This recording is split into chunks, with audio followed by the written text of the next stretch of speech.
State Representative Jim Struzzi joins us on the line here this morning. Our conversation is brought to you by Marcus & Mack, a law firm representing injured people. He's in Harrisburg. Budget hearings going on. He sits on the Appropriations Committee. Good morning to you. Good morning, Todd. Thanks for having me on. It's good to have you on with us here today. Before we get to budget talk, I want to talk about this.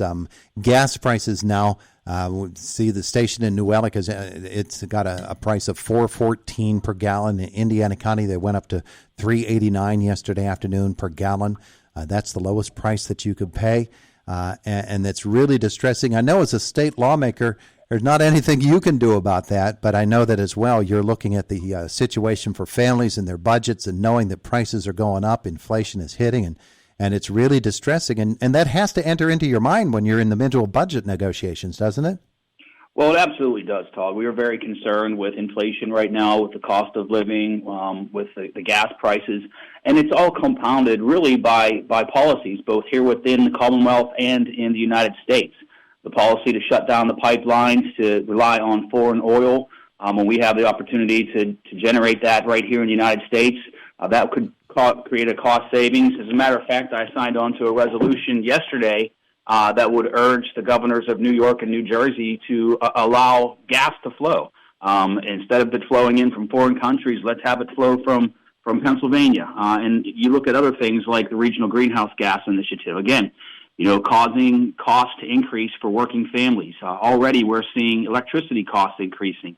And if we continue down this path of overregulation without a balance of economics and energy production, we're going to see these trends continue. And it should be alarming to everyone. Yeah, it should be as well. And the interesting thing to me is here's the state trumpeting the fact that we've got all this extra money coming in relief funds from the federal government, but at the same time, that's not going to keep up with the rate of inflation. The cost of living has very quickly become at the top of everybody's minds right now. Well, and that's absolutely what we've been trying to tell people. You see this influx of federal money coming in, and just look at the governor's budget. Spending everything that we can this year is not common sense. You look at the budget, and I know we're going to get into that discussion here, but you look at the proposal that the governor has out there, $43.7 billion in spending. That's an increase of just over 16% for this year, but he flatlines the budget for the next 4 or 5 years. And that's not going to work. And that's what we're concerned about. That's why, in conversations that you and I have had, we warn people that, it looks rosy right now because you have all this federal money coming in, but inflation is going to continue. The cost of living is increasing. Groceries are going to be more. Everything is increasing in costs, and we have to be prepared for that in the outlying years. That's why these budget hearings that we're going through right now are so important to reel this spending back in, fund what is essential, what people need. But you have to have the proper checks and balances, or we're going to be in bad shape in the next few years. When you get to budget negotiations or budget committee hearings, of course, the big things people look for are the cost of for highways and things of that nature, and what we're going to be spending on transportation. But we really look at education, both the basic education subsidies and everything involved with that, and higher education. Those talks are still to come. What has stood out to you in the hearings this week? Well, we've been through a lot of different hearings. Transportation was one of them. Education is next week. We'll be dealing with higher ed and basic education funding. That's the final week of hearings is next week. What really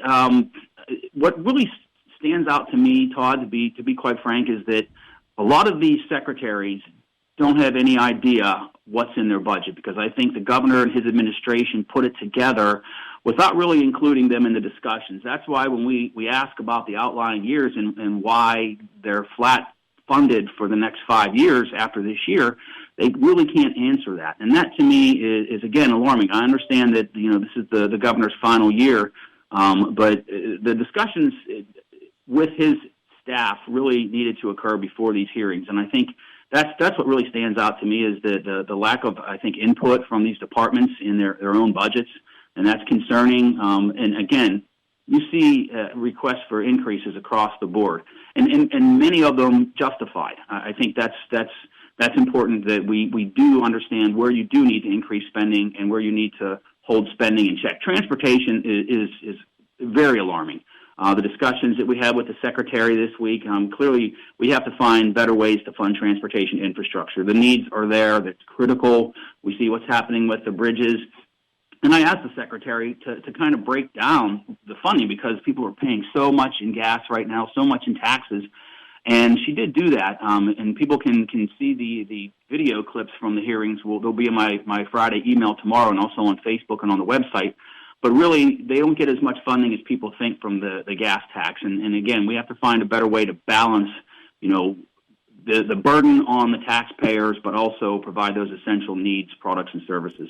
Do you think the governor deliberately left the secretaries out of those conversations with an eye to the budget hearings in mind, knowing that if they don't know, they can't say, and therefore it's totally reliant upon his word in the budget address to actually justify whatever money requests he has?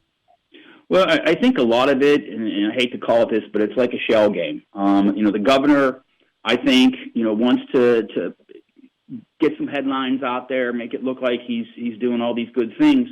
But in the back end of it, they're not funding things that need to be funded. Take agriculture, for example. They take a lot of important line items out of agriculture's budget, and then we have to put it back in. And that's the challenge is, we have to, at the end of this process, have to have a balanced budget. And when you're taking out essential programs that fund agriculture and other things like that in other departments, it really makes it difficult to see real numbers when you're talking. I mean, $43.7 billion is a lot of money. That's hard for a lot of people to fathom. And when you really try to break that down, it can be a challenge. And then when you look at things that should be funded that aren't, that really puts the burden on us. But, I mean, that's what we do in appropriations, and that's why this process is so important. Well, it's really fascinating to watch. I don't know that you look forward so much to the months of March and April as this thing all comes together, but it must, and you're a part of that whole process. The Tylenol, probably, the stock in Tylenol goes up about this time of the year, huh? Well, my wife, she says, how do you sit through all those hearings and stay awake? And honestly, Todd, I find it really interesting. I really do. I like to hear what the secretaries have to say. I like the questioning. I like to understand, how we're spending taxpayer dollars. And my duty to my constituents is to make sure we're spending it wisely and effectively. And I really do enjoy this process. It's the challenge to be, away from home for all these weeks and not be with our families. But, this is what we signed up for, to serve our constituents and to be here in Harrisburg doing this good work. Given that this is Governor Wolf's last year in office and his last budget, has the tone changed from previous years? I think you'll find that there's more of a willingness to negotiate on some of these things. It's still overspending. It's still using every penny that we have as far as the governor's perspective on the budget, and we still have to reel him back in. But I do think a lot of these secretaries are acting secretaries because others have left, knowing that the governor's going to be out of office. So I think that the emotion has changed, if you will. The feel, but it's still at the end of this process, it still comes down to dollars and cents. Yeah. Talking with State Representative Jim Struzzi this morning, and we know that next week we'll be tied up in budget hearings again. Do you get any other business done in Harrisburg? Do you get a chance to work on bills that you consider important beyond the budget? Yes, absolutely, Todd. There are committee hearings that are continuing. We don't have an actual legislative session scheduled until later in March. But there are committee hearings underway, still moving bills out of committee, still working on language for other bills. The work still continues in other facets of state government, but obviously the budget hearings take precedence and get a lot of the attention, but there's still a lot of other work that's continuing. And we know that at some point you'll get back here to the district and have a chance to visit your family again. Do you have any district events that you want to highlight that are coming up too? Yeah, we're going to be putting out a newsletter. Thank you for asking, Todd. We're going to have a few town hall meetings coming up and a couple of other events. Those will all be outlined in the newsletter. And we're going to be doing the senior fair again this fall. So there's a lot of good things that we'll be doing for our constituents, and of course, my staff are always there for any needs that anyone has. Our offices in Blairsville and in Indiana, and we staff an office in Homer City on Thursdays.